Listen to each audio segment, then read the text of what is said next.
We have talked about how a government can hijack the television. But what happens when the TV is finally turned off? The anger does not just disappear, it spills over. It leaks into the comment sections on Facebook, it erupts at the family dinner table, and eventually, it hits the streets. For 8 years, from 2015 to 2023, the Polish state media didn't just promote the ruling party. It actively ran a psychological campaign to convince its viewers that the country was under constant existential threat. The state TV, which citizens eventually nicknamed the Szczujnia, a Polish slang word meaning a pack of hunting dogs sent to harass and bite, had a very specific goal. It needed to make people terrified. And when people are terrified, they attack. Imagine you are a retired person living in a small town. For 8 straight years, the main news channel tells you every single evening that the people marching for women's rights, or the politicians in the opposition, or the LGBTQ community are literally trying to destroy your religion, your family, and your country. The leader of the ruling party even called the opposition "Gorsy sort," which means the worst sort of Poles. If you truly believe what the television is telling you, you don't think you are being a bad person when you yell at someone on the street. You think you are a patriot defending your homeland. That is the true power of state-sponsored brainwashing. It tricks normal people into doing the government's dirty work for free. This Polish war, as it is called in the country, completely destroyed social life. Families literally stopped inviting certain relatives to Christmas Eve dinner because the political arguments would end in screaming matches. On social media, the aggression was completely out of control. Whenever regular citizens tried to post their political opinions or criticize the government, they would be swarmed by aggressive accounts. Some of this was organic anger from brainwashed voters, but a lot of it was manufactured.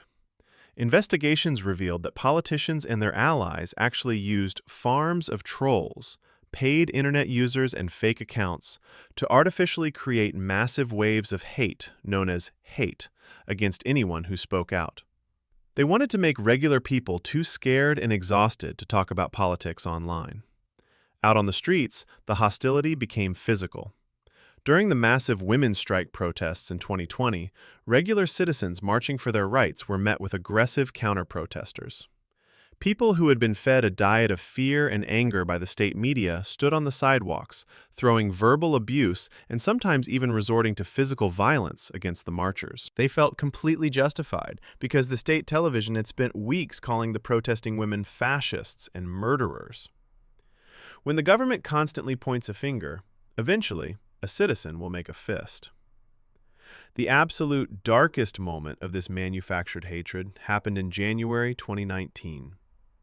Paweł Adamowicz, the mayor of the city of Gdansk, was a progressive politician who was constantly targeted and smeared by the state-run TV. He was painted as a corrupt traitor and an enemy of the Polish state.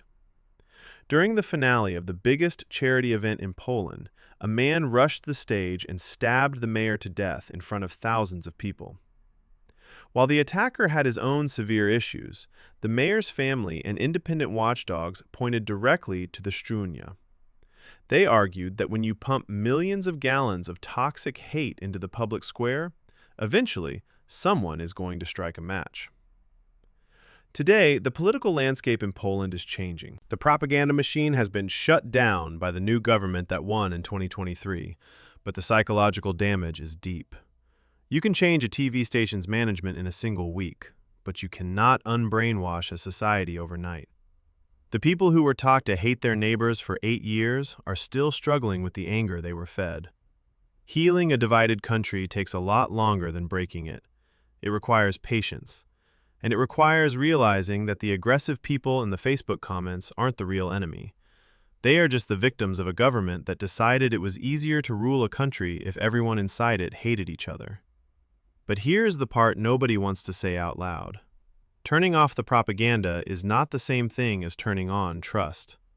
When the new government took power in late 2023, people expected an instant relief, like the country would exhale, like the volume would finally drop. Instead, many people felt something closer to withdrawal, because for years, state TV did not just provide information. It provided a daily emotional routine, a simple story with simple villains, a reason for why life felt hard, someone to blame, someone to fear. And when you remove that, you do not only remove lies, you remove a whole identity that was built on those lies. Some viewers did not wake up and think, I was manipulated. They thought, they are taking my TV away. They are silencing me. They are attacking my Poland.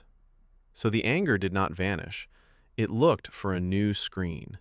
It moved to smaller channels, to YouTube, to Facebook pages with names like Real Truth and True Poland. It moved into forwarded messages in family group chats. It moved into priests who repeated the same talking points from the pulpit. It moved into politicians who promised to bring the old TV back, but even louder this time.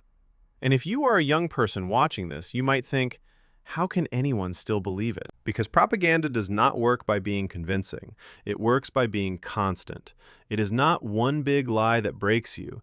It is 1,000 small messages repeated every night until your brain starts treating them like weather, until fear feels normal, until hate feels like common sense.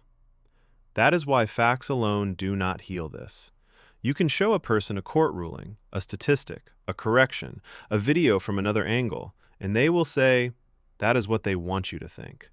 Not because they are stupid, because for years they were trained to distrust every source except the one that was poisoning them. So what does healing even look like? It looks slow. It looks awkward. It looks unsatisfying. It looks like rebuilding media that does not scream at you. It looks like schools teaching people how manipulation works, not just what happened in 1939. It looks like politicians refusing to use the same hate tricks, even when it would be easier. And on the human level, it looks like something even harder. It looks like learning how to argue without trying to destroy each other. Because in Poland, politics stopped being a disagreement. It became a moral verdict. If you voted wrong, you were not just mistaken. You were evil, a traitor, a threat. That is exactly what the Szczunia wanted. A society where every neighbor is a potential enemy is a society that cannot unite against real problems. Low wages, broken health care, housing that young people cannot afford, a climate that is changing, a war across the border. When people are busy hating each other, they do not demand competence. They demand punishment. And that is the final trap of propaganda. It does not only divide the country, it makes the country weaker. So if you are wondering what happens after the TV is turned off, here is the answer. The screen goes black, but the story keeps playing inside people's heads. And the next chapter depends on whether Poland chooses the hard work of rebuilding trust or the easy thrill of finding a new enemy. Because the most dangerous thing about a propaganda machine is not what it says on television.